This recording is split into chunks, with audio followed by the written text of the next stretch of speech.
أعوذ بالله من الشيطان الرجيم. بسم الله الرحمن الرحيم.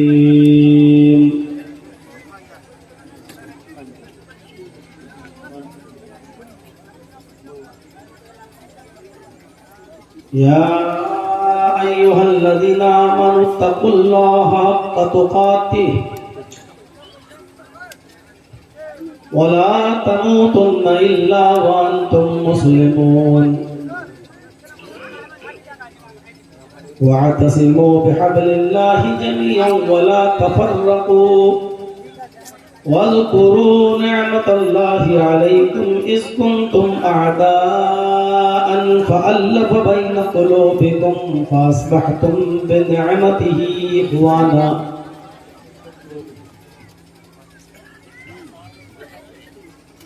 رب اشرح لي صدري ويسر لي امري واحلل عقدة من لساني يفقهوا قولي.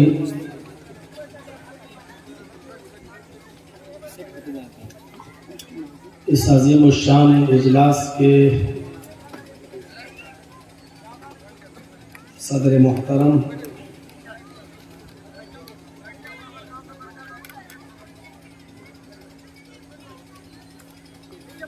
اس اجلاس کی نظامت کرنے والے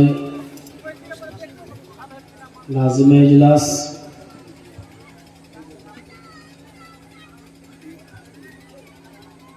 اس اجلاس کو رچانے اور بسانے والے معزز اراکین اجلاس، اسٹیج پر تشریف فرما معزز علماء کرام، لال بتھانی ضلع صاحب گنج جھارکھنڈ اور اس کے اطراف و اکناف سے تشریف لائے ہوئے باوقار سامعین حضرات، پردہ نشین اسلامی خواتین، پیاری ماں اور بہنوں، قوم و ملت کے لائق پر نوجوان،